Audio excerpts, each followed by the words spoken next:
What up, guys? Welcome to the Check Ball Show. I'm Austin Mills. This is episode 3. We are in our home studio. Episode 1, we had Joel Embiid. Episode 2, we had Tyrese Halliburton. And episode 3, we wanted you guys to get to know us. I'm Austin Mills, ex-Division I basketball player, ex-trick shooter, ex-content creator. I had a car show on E, played basketball in college, and now we have the Check Ball Show. I'm Frankie Delgado, and you might know me from winning a bunch of championships in the Beverly Hills Men's League.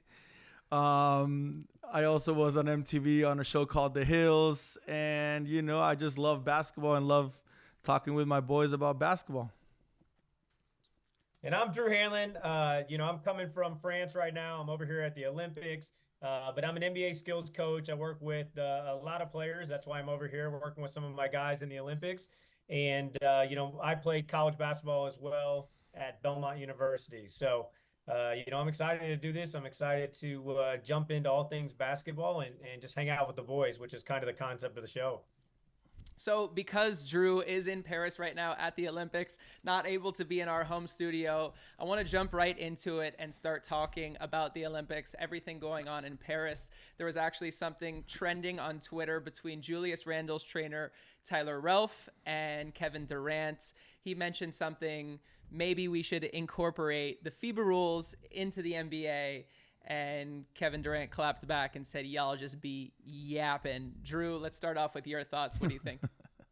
Yeah, first off, just so people understand what the differences are, because there were some rules that we actually didn't know. Like, there was a game when USA was playing Canada and a rebound hit the rim. It went over the backboard, but didn't touch the backboard. And Anthony Davis got it. And he kind of looked around and everybody stopped and he laid it up. And everyone's like, wait, you're allowed to do that in FIBA? So I want to start out by kind of explaining some of the rules because myself, some of the NBA players, we weren't familiar with all of the rules. So biggest difference is FIBA is 4 10-minute quarters instead of NBA being 12 minutes. You only get 5 fouls before you're disqualified. In the NBA, that's 6. I wouldn't last a second. NBA FIBA 3-point line is closer, which is about a foot shorter. So that makes it obviously easier to make threes, but also less spacing. The court itself is smaller, which is something that I had no clue about until, this Olympics. It's 92 feet and 10 inches instead of 94 feet. Each team gets 5 timeouts, 2 in the first, 3 in the second, which is fewer than the NBA. In FIBA, you're allowed to smack the ball off the rim. So as soon as the ball hits the rim, in the NBA, if it's still around the cylinder, you have to let it go. In FIBA, you're allowed to smack it off as soon as it hits the rim. Just like beer pong. Just like beer pong, exactly. And then the two biggest differences, in my opinion, there is no defensive 3 seconds. So the defense can camp out in the paint. It's very similar to college and high school basketball. And then there's no offensive goaltending. So you saw, the other day, a lob goes up and Wemby catches the ball right over the cylinder and dunks it. That is allowed in FIBA, not allowed in the NBA. So I just wanted to give kind of our viewers kind of a rundown so that they're not as lost as we were when we started out this process. And so they kind of are more familiar with the actual differences between FIBA and the NBA. Well, I would love to know both of your opinions on whether you guys think that some of these should be incorporated. Does it make the game harder? Does it make the game easier? Like, no defensive 3 seconds. I think it makes it a lot harder. I hate the defensive where they get to camp out in the paint, just because I'm a fan of spacing so that skill and talent are on display. I think that defensive 3 seconds, allowing, full on zone defenses, it really neutralizes a lot of the skill and the talent. You see that, you'll see that there's players in the NBA that are role players or even players that can't get real minutes, contributing on a team, and they go play for their country. And all of a sudden they look like prime Michael Jordan for their countries. It's because they're literally playing a different game. It's a different basketball, which definitely impacts shooters. The line's closer, the spacing's tighter. The refs, true story. The other day, we were trying to figure out what's a foul and what's not a foul because it's, FIBA refs allow a lot more physicality. And so there was a specific call that Joel Embiid, the guy just nailed him with a forearm. And so we asked the ref, afterwards, we were like, hey, we just want to know what's allowed and what's not allowed so that we can be better moving forward. And the ref goes, well, he clearly fouled him, but Joel didn't get off balance, so we didn't call it. So we were like, wait, so you're admitting that he fouled him, but you're just not calling it. And he's like, if it doesn't like impede balance, we really just kind of let the play keep going, which is so different than the NBA. So yeah, I mean, I think the one that I hate by far is the defensive 3 seconds. You see it in the NBA in the playoffs. Teams do what they call basically like tilt the floor. So the easiest way to explain tilt is they load up on the strong side instead of rotating from the weak side. So if you have a good player, let's say like a guy like Anthony Edwards has the ball for Minnesota, in the regular season, a lot of times teams will rotate, from the weak side over, come over, try to take a charge. By that time, Anthony Edwards is either putting you on a poster, maybe Euro stepping around you, or getting to a little step back. Whereas in the playoffs, they rotate to the strong side, they tilt the floor. And then from there, everything is completely different where spacing is kind of limited. So now he becomes more of a playmaker. We'll put that on steroids in FIBA because they can just camp out. They can put one guy in the paint, one guy on the strong side. So now there's no driving lanes. There's no Euro stepping. It's more of team basketball, movement, cutting. And really you have to get to the second and third options instead of, a primary scorer being able to dictate the game. Well, these European guys have a major advantage, and we've seen it. We saw it in the Japan versus France game. They were calling everything for France. I mean, Rui Hachimura got ejected from the game because of a couple small little checks. It's supposed to be more physical and got ejected for 2 silly fouls. And then on the flip side, the 3 of us were all at the scrimmage, USA versus Canada, and every single shot that the USA shot was extremely long. They're not used to the balls. They're not used to the closer 3-point line. So the Europeans definitely have an advantage from the jump going into the Olympics. I agree with that. Some of the rules I do love, by the way, is the 10-minute quarters.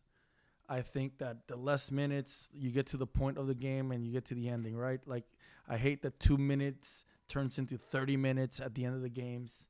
Like too many timeouts. I hate that. Like, you gotta play the game. The number one thing that FIBA refs do way better than the NBA refs is the replay system.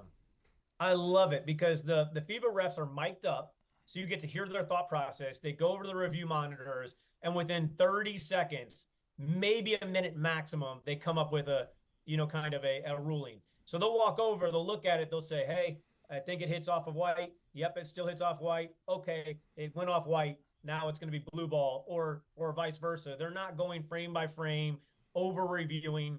I just think that, we always talk about in replays, replays' job is to get the call correct, but also there is an interpretation sometimes. Sometimes they might let a foul go because because they don't want to call a foul in that certain situation. The ball goes out of bounds, and now the replay shows it went off a fingertip. I just like how the FIBA rules are quicker and the game flow is a lot faster, in my opinion. Yeah, let's piggyback off of Olympics right now. I want to talk about the dream team versus today's team. I want your thoughts, the skill level and the talent level, and where the dream team was back then and where we are now. What's the difference?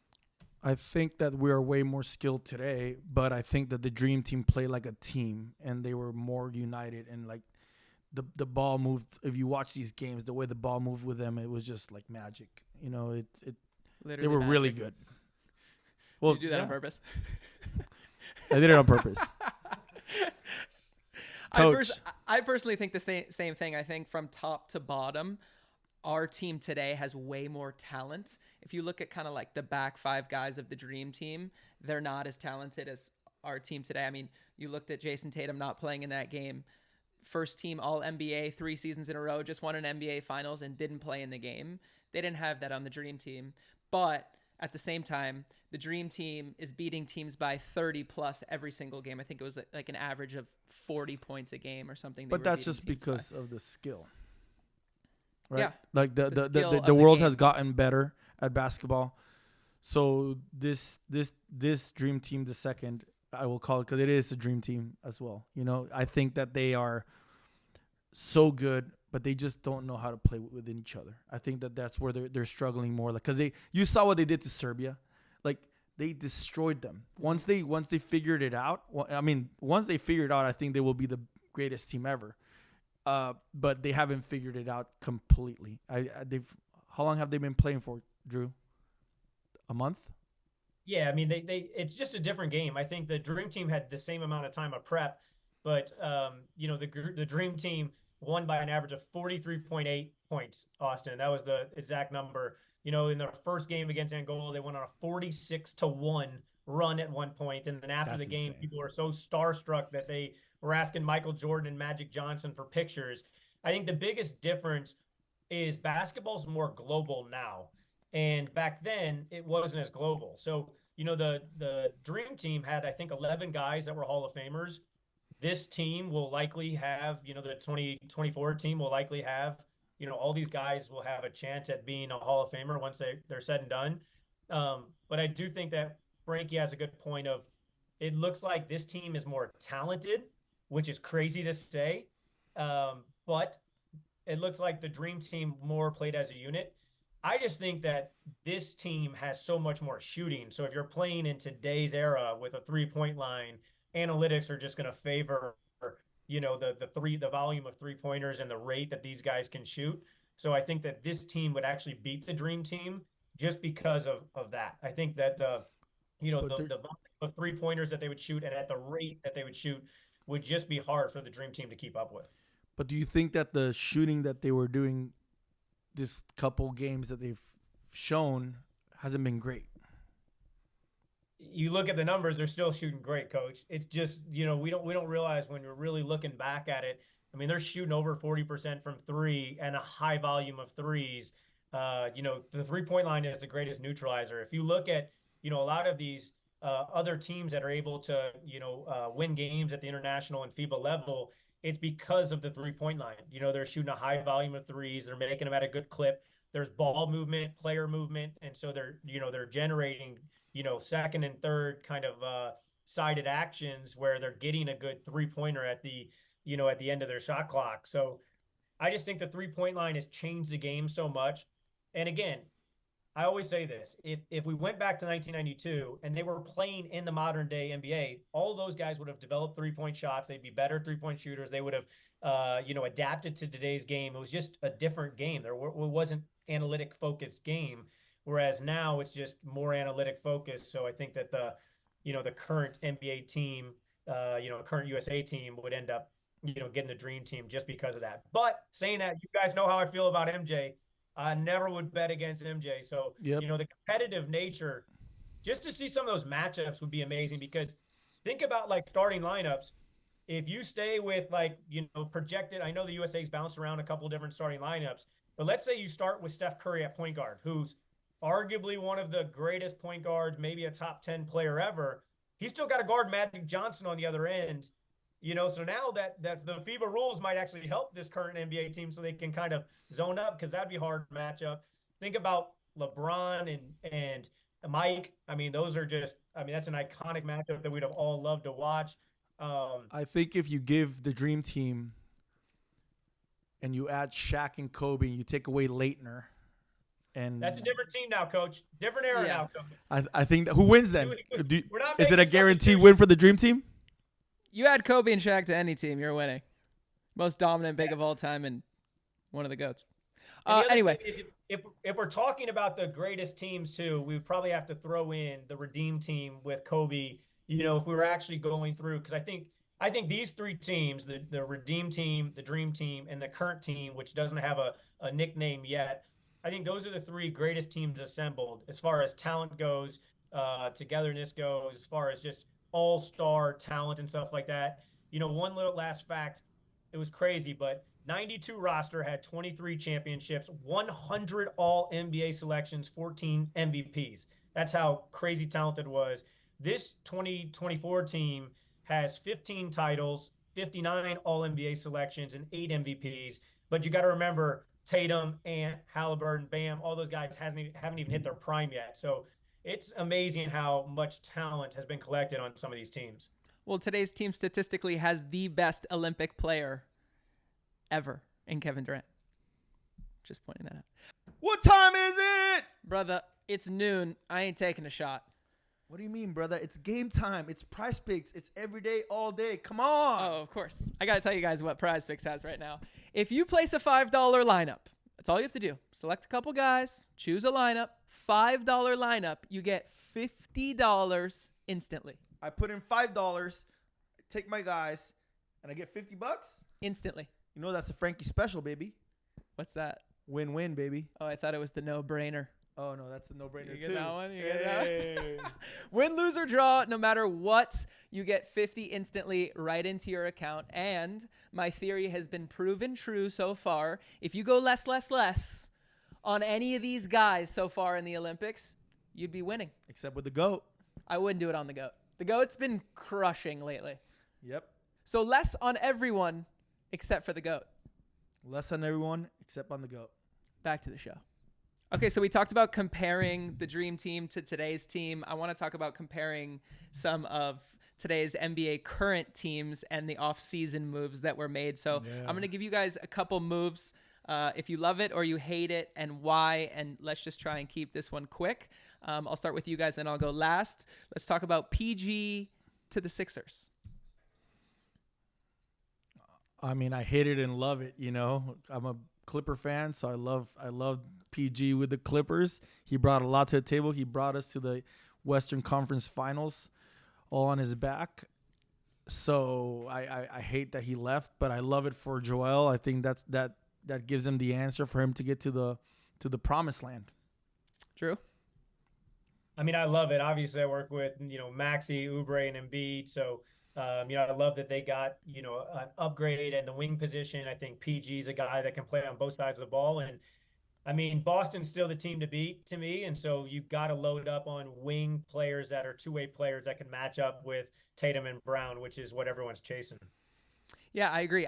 We heard Joel say it in our episode. If I had a super team, I would win a championship. I don't know if I would necessarily call this a super team, but they are somewhat close with now Tyrese and PG and shooting on the outside and Oubre as the glue guy. I think this year is Joel's year to show that he can do it. If healthy, they'll win it. By the way, little asterisk, because, a lot of Celtics fans gave me trouble about Joel's comment and, whatever. I tell people, Joel gives me trouble all the time about how good Jason's team is. The reason he gives me trouble is because I give him trouble all the time that, Jason and the Celtics are 3-0 in the playoffs against him, and that Jason, dropped that legendary 51-point game in Game 7 and then, led his team in points, rebounds, and assists to a title. So I just wanted the Boston Celtics followers out there to realize the reason Joel gives me trouble is because I give him trouble about Jason getting it done. Drew gets a lot of shit on Twitter, so we'll allow you to back yourself up for a minute. From every fan base, it's crazy because I work like full time with 11 guys, and if 8 of them have great games, but 3 of them have bad games, the 3 fan bases of the 3 players that played bad are like, you suck, get a new trainer, refund the money that they gave you. Like I get like 500 DMs like a night from angry fans telling me what they need to do. And like Jason, for instance, it'll be like Celtics fans will roast me, and I'll be like, you realize he just led your team to a championship, averaging the most points, the most rebounds, the most assists after getting first team All NBA for the 3rd year in a row. And they're like, not good enough. I know you've worked with him since he's 13, but we want his, shooting percentage to be 100%. I'm like, guys, we understand he's getting better each and every year, but yeah, that's part of my gig. Okay, so let's keep it in the East. Let's talk about Mikal to the Knicks. Thoughts on this move? I like it a lot. I think they gave up a lot to get him, but I think that right now it's one of those things where you have to kind of push all your chips in to be able to compete. You know what I mean? Boston is so stacked. A lot of other teams got better. And so I think that they looked at it as we have to try to, take advantage of this little window that we have. And they were so close. The Knicks, if healthy, could have given probably Boston the best chance at, beating them. I don't think they would have beat them, but they would have given them probably the best chance. And so I think that you have to do it if you're the Knicks, even if it is a high price to pay. Yeah, I agree with that one. I think the Knicks just got better, even though they left a lot of players out of the. They could have gotten some other players, right? But I think he brings them more defensively. They're going to be really good. I love the move. I think it's great for them. I think they still need to do one thing. I hate that they lost Hartenstein. I loved him for them. He was a great glue guy, played so hard. Love him. Created a lot of energy for them. I think they still have to move Julius Randle. The team works really well as it is now with Brunson running the floor. Mikal's going to shoot open threes. I love what they have, but Julius is a stick guy. Once the ball gets to him, he needs to create for himself. So I think that they need to find someone else that can spread the floor. Obviously not a Porzingis, but someone like that, like a Lauri Markkanen, someone else that can help them spread the floor and not have the ball stick. I'm hearing he's not going nowhere. Who are you hearing that from? From a lot of people, and I hear things, and I know things. Frankie's got Shams in his pocket. Yeah, I tell Shams some of these things. How about that? Frankie's got something that a lot of people don't have. Frankie has a lot of NBA players that also are consuming alcohol at his venue every Saturday night. So Frankie gets inside and agents. A lot of other people do. And agents, but all those drinks are virgins. Allegedly, coach. Allegedly. Let's talk about Caruso. Frank, we'll start with you. Caruso to OKC. Does it make them a serious contender? They are going to be so good. We spoke to Chet a little bit, and he was so excited about the new team that they're coming forming. on the show, by the way. We can't say when, but he's coming on. We will have him on the show. They're just going to be really good. I know that you were talking about Hartenstein, but he was so good with the Clippers, and we lost him to the Knicks, and I was so bummed because I saw his potential. He was going to be so good. Went to the Knicks, proved it there, and now he's going to be doing that for OKC. I think they're good.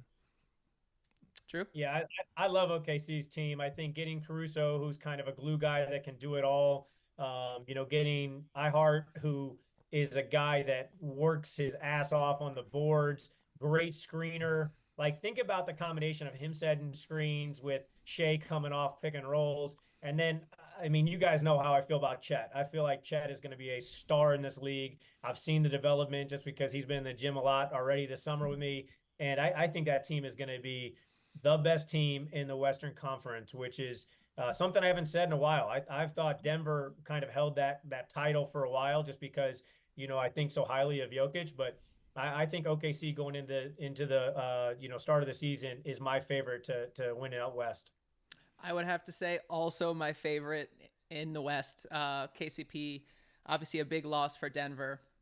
But Caruso is that glue guy we've been talking about. His three-point percentage was a little bit down last year, but he is able to knock down open shots and very, very clutch shots at that. And imagine being a team and playing OKC, Lou Dort, Alex Caruso, Chet, Jalen Williams. Like, you are just facing a defensive force. And you can tell Chet wants it. He wants to win it all. He wants to be the best, and I'm rooting for them, I think. Let's stay in the West. Let's talk about Klay to the Mavs. No one ever thought that Klay was going to go anywhere. Obviously, a sour ending from Golden State and Klay. Drew, we'll start with you on Klay to Dallas. I like it a lot. I mean, if you looked at what Dallas's glaring weakness was in the finals, it was shooting. And so while some people will be like, Klay Thompson had a really down year, a down year for him is 37% from the three-point line, which is still amazing. You're talking about one of the greatest shooters of all time. I mean, I'd probably rank him as the second greatest shooter behind Steph of all time when you put all things considered. Wow. And he's a guy that shoots well off the catch. And you got two ball dominant guys in Kyrie and Luka that need the ball in their hands. And I think he just adds the spacing and defensive versatility. I know he isn't the defender that he was when he was in his prime, but he's a guy that is very capable wing defender, which is, you can't have enough of in today's game. Dude, I think that Steve Kerr kind of made him into a person who it's predictable. The predictable offense of the Warriors. He never really had new plays for them, And now going to Dallas with a really good coach, I think he's gonna have a lot of open looks with that being the third option there. Yeah, I also think that what happened with Golden State lit a little fire under Klay's ass. I think he's got some of that fire back that he had before and might have been missing recently. we've seen him in some of the open runs. Chad actually played with him in an open run recently and said he literally didn't miss. He wanted to win every game and didn't miss. And I think that they lost a lot in Derek Williams because I loved him as a wing. He was athletic, played defense, but you guys are right in the sense that he couldn't shoot. So being able to spread the floor and Klay just being able to spot up and only worry about shooting open jumpers, I think will be dangerous. Yep. I just don't know if they have enough in terms of like bigs and being able to compete with like the power of an OKC. But I guess we'll see. And then the last move I want to ask you guys about is Dejounte to the Pelicans. It's really interesting to me because it makes them a lot better. But there's a lot of talent on the floor. What are your thoughts on the move? I mean, Murray can play offense and defense at a high level, so I think it's a great move when you get a guy like him. He's going to bring a lot to the table. He's going to score. He's going to play defense. He's going to make Zion a lot more like spread out for him to go to work. The big fella is going to be able to go to work a lot. He's going to be able to eat, Drew? Yeah, I liked it. I mean, he's a two-way guy. He's obviously proven that he can play both sides of the ball. I think you can't have enough of those. The fact that they have him, they have, Herb, they have Trey. I mean, those are three very versatile two-way defenders. It'll just be interesting. I don't think this is the last move they make. I think that there's still some shaking up to do. Ultimately, it's going to come down to, can Zion stay healthy? He's so good and so dominant when he is healthy. But just being able to see how they all fit in. I know there's been rumblings about maybe possibly moving a CJ or a BI or something like that. But as of right now, I just don't see them as a contender yet. So I think that they're going to have to make another move. And I think because they're all kind of young, I think their window's in a couple years, maybe just not right now. Yeah, to me, it's a little scary. I think it's too many ball handlers. There's only one ball and not enough to go around.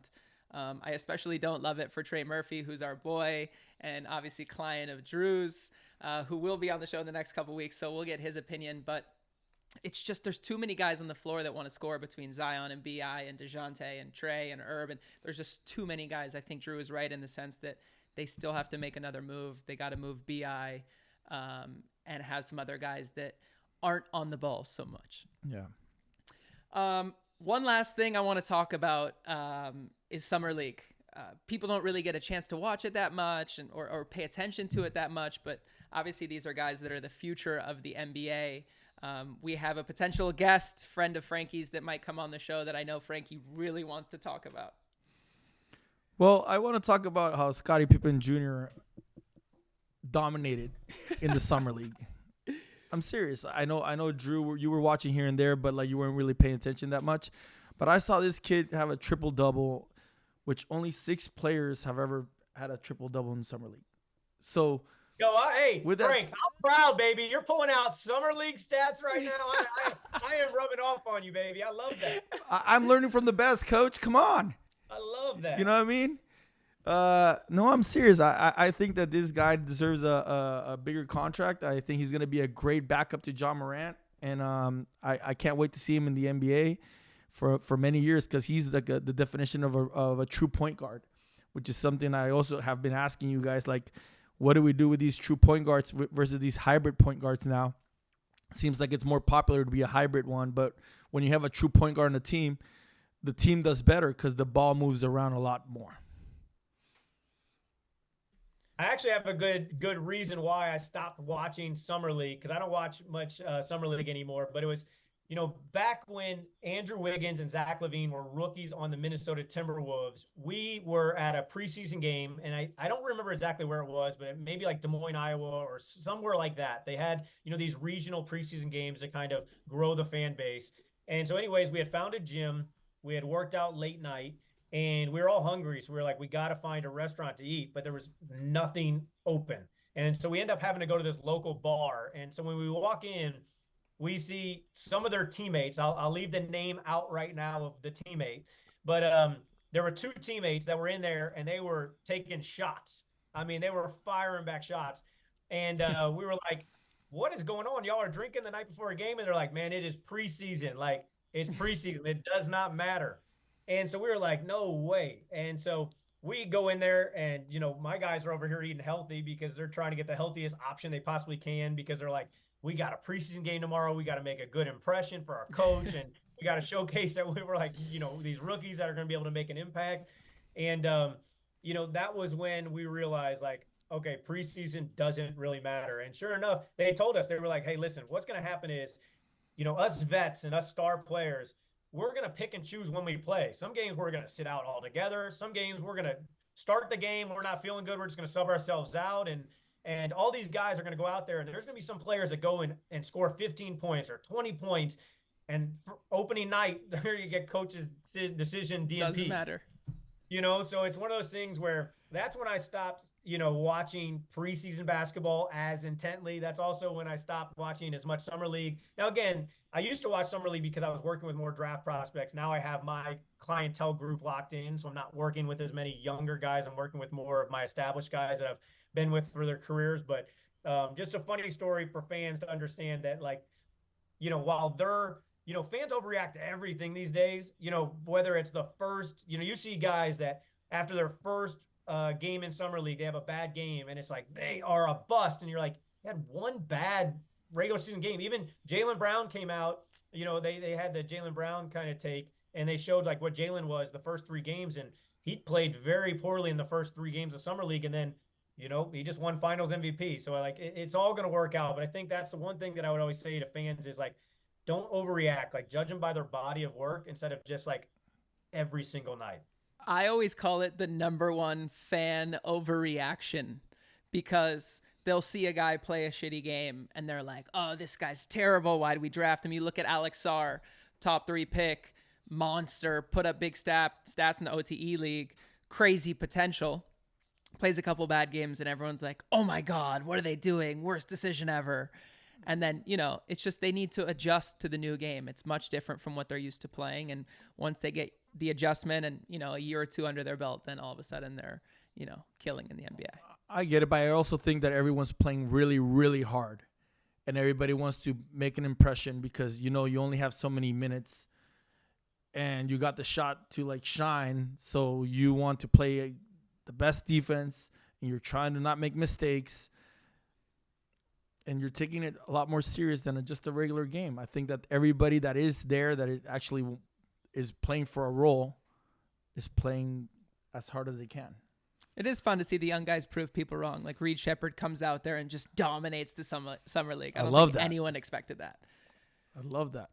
And I'm glad Frankie brought up Scottie Pippen Jr. A friend reached out yesterday about Scottie Pippen Sr. I don't know if that's going to happen, but that would be a fun episode to have. That would be great. That would be great. I want to hear his takes, man. On the same app. Oh, hold on one second. Kelly's calling me. I'm doing a podcast right now with Frank and Austin. Yeah. Hey, Kelly, we need you in here, baby. We're going to have you on once I get back, but we're going to finish up in like 10 minutes, and then after that, then I will hit you. All right, see you. So one last thing I want to do on the show, we'll do ours today since it's just us, but when we have guests, one question will end on every episode. And Frankie, I'll start with you. Oh, man.